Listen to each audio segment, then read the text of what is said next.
अगर गलती से इस वीडियो पर क्लिक कर दियो, तुम्हारे जानकारी के लिए बता देना चाहता हूं, तुम्हारा नीट में सिलेक्शन होगा, पक्का तुम्हारा नीट में सिलेक्शन हो जाएगा। बस मेरी बात को सुन लो।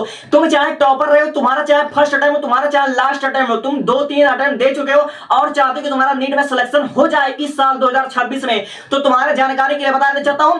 पहले मैं 10 दिन का रोड मैप बताऊंगा, किस दिन तुमको क्या पढ़ना, और अंत में तुमको 3 ट्रिक बताने वाला हूं।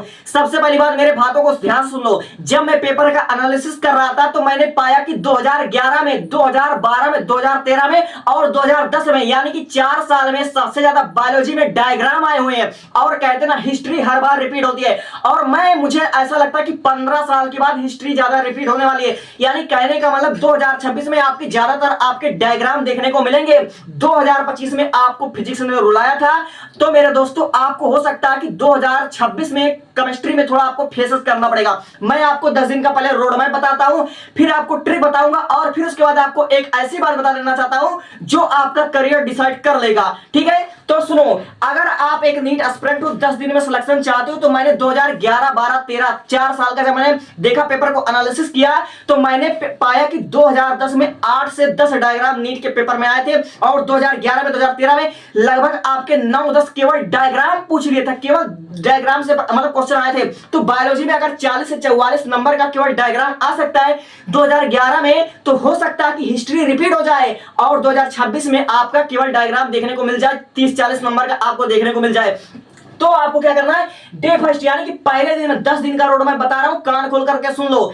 पहले दिन में आपको फर्स्ट डे में क्या करना है, पूरी किताब का, क्लास 11 का, क्लास 12 का ऑल डायग्राम, जितना भी तुम्हारा डायग्राम है, पूरा डायग्राम, चाहे 11th का हो चाहे 12th का हो, उसको कवर कर डालो, और प्लस पीवाईक्यू। जब डायग्राम पढ़ोगे तो तुमको पता लग जाएगा कि कौन पिछले साल में आया हुआ है। पहले दिन में केवल तुमको ऑल डायग्राम, पूरे किताब का 11th-12th का डायग्राम खत्म कर देना है, चाहे जितना समय लगे, और इतना अच्छे से तुमको प्रैक्टिस कर लेना है, सारे डायग्राम का प्रैक्टिस करना है और प्लस पीवाईक्यू सॉल्व करना है। और दूसरे दिन में क्या करना है, देखो मेरे दोस्त, जेईई मेंस के पेपर में 2026 में जो पेपर हुआ है, केमिस्ट्री टफ आई थी, ये बात मैंने भी देखा है। इसलिए तुमको क्या करना है, दूसरे दिन में ऑल ऑर्गेनिक केमिस्ट्री पूरा 11th और 12th में। और मेरे दोस्त, ये बहुत बड़ा टास्क है, क्योंकि मैं खुद कह रहा हूं कि ऑर्गेनिक केमिस्ट्री को एक दिन में खत्म करना हर किसी की बस की बात नहीं है। लेकिन दोस्तों, या तो आर होगा या तो पार होगा। आपने पढ़ाई कर रखा है, केवल आपको रिवीजन करना है, और आपको मतलब ऐसा रिवीजन करना है कि चाहे जैसा क्वेश्चन आए आप बना ले जाओ। तो आपको दूसरे दिन में क्या करना है, पूरा ऑल ऑर्गेनिक केमिस्ट्री 11th-12th का खत्म कर डालना है, प्लस पीवाईक्यू आपका चलता रहना चाहिए। ठीक है, और तीसरे दिन में आपको बायोलॉजी के ऐसे चैप्टर जिससे हर साल 2 से 3 क्वेश्चन आपका फिक्स है कि आएगा।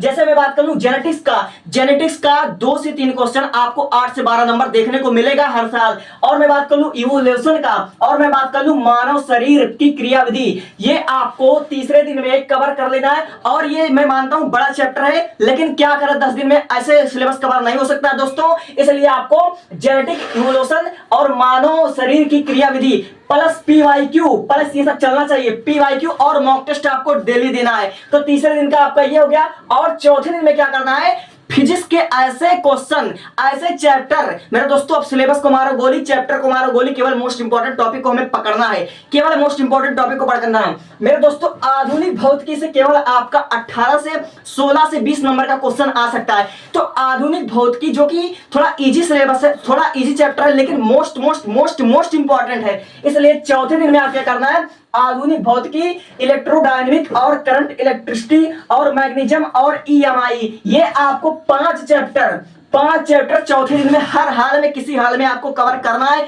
मैं नहीं जानता आपको कैसे कवर करना, आप भी नहीं जानते हो कि आपको कैसे कवर करना है, लेकिन चूंकि आपको सिलेक्शन चाहिए, तो जैसा कर रहा हूं वैसा पढ़कर देखो, तब मुझसे बात कर लेना 10 दिन में। ठीक है, अब 5वें दिन में क्या करना, ऑल ऑर्गेनिक केमिस्ट्री पूरा 11th और 12th का ऑर्गेनिक केमिस्ट्री कवर करना है 5वें दिन में। और पीवाईक्यू चलते रहना चाहिए, पीवाईक्यू चलते रहना चाहिए। जब तुम डायग्राम की प्रैक्टिस करोगे, तुमको नहीं पता चलेगा कि कौन सा प्रीवियस ईयर में आया हुआ है। जब तुम केमिस्ट्री पढ़ोगे, तुमको नहीं पता चलेगा कौन प्रीवियस ईयर में आया हुआ है। प्रीवियस ईयर ब्रह्मास्त्र है, और मॉक टेस्ट तुमको डेली देना है, ये सब ब्रह्मास्त्र है तुम्हारे पास, समझो। अब देखो, 5वें दिन में तुमको ऑल ऑर्गेनिक केमिस्ट्री पूरा 11th-12th का खत्म करना है, चाहे जैसे खत्म करो भाई। मैं मानता हूं कि सिलेबस लेंदी है, बट क्या करो, टाइम बहुत कम है, साल भर तुमने पढ़ाई कर रखा है, इसलिए तुम्हारे लिए मुश्किल नहीं होना चाहिए, ना तुम्हारे मुंह से निकलना नहीं चाहिए। अब देखो, 6वें दिन में पूरा का पूरा फिजिकल केमिस्ट्री, पूरा का पूरा फिजिकल केमिस्ट्री 11 12 का, जो कि थोड़ा छोटा है लेकिन बहुत ज्यादा स्कोरिंग है। फिजिकल केमिस्ट्री से बहुत ज्यादा क्वेश्चन आते हैं, मुझे पता है, ठीक है। तो आपको फिजिकल केमिस्ट्री पूरा 11 12 का खत्म कर देना है। और हाँ, 7वें दिन में आपको, आप अच्छे तरीके से जानते हो कि बायोलॉजी में टोटल आपके पास 10 दिन का टाइम है, 10 यूनिट है। तो मैंने आपको ये जो चैप्टर बताया है, इससे तो फिक्स है कि आपका आएगा। केवल आप जेनेटिक्स, इवोल्यूशन, मानव शरीर की क्रिया विधि ये पढ़कर जाते हो भाई, और मुझे लगता है, मैं गारंटी के साथ कह सकता हूं, इसमें से बहुत ज्यादा आपके क्वेश्चन कवर हो जाएंगे। लेकिन फिर भी आपका 10 यूनिट है, आपको 5 यूनिट, हाँ दोस्त, अब यहां पर देखो, यहां पर टास्क शुरू होता है। 5 यूनिट बायो एक दिन में खत्म करना है, 5 यूनिट बायो एक दिन में खत्म करना है। मैं जानता हूं कि बहुत लंबी चीज है, बहुत बड़ा काम है, लेकिन मैंने डायग्राम को अलग करवा दिया। मैंने इतने चैप्टर को जब अलग करवा दिया तो 5 यूनिट एक दिन में क्यों नहीं खत्म हो सकता है। तो आपको 7वें दिन में 5 यूनिट एक दिन में खत्म कर देना है, और 8वें दिन में आपको बचा 5 यूनिट बायो एक ही दिन में खत्म करना है। ये है 8 दिन का रोड मैप, ये 8 दिन का रोड मैप है। तो भैया 5 5 10 डायग्राम, और ये आपका जेनेटिक्स, 4 दिन में पूरा का पूरा बायोलॉजी खत्म। और पीवाईक्यू रोज चलना चाहिए, 4 दिन में पूरा का पूरा बायोलॉजी खत्म। अब देखो, physical chemistry, all inorganic chemistry, organic chemistry, 3 दिन में तुम्हारा पूरा का पूरा केमिस्ट्री खत्म।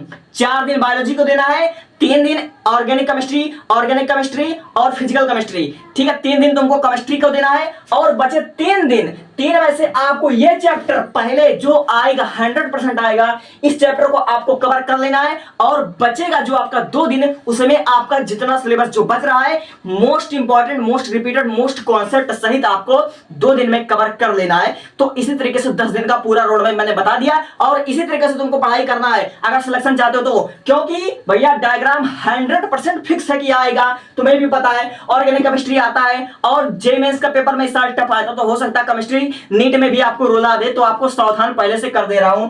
फिलहाल आप जानते हो, और ये सब मोस्ट इंपॉर्टेंट चैप्टर है। तो 10 दिन का मैंने रोड मैप बता दिया, ऐसे आपको पढ़ाई करना। अगर सिलेक्शन चाहिए तो मेरी बात को मान लेना, वरना भैया आप खुद महान हो। Thank you.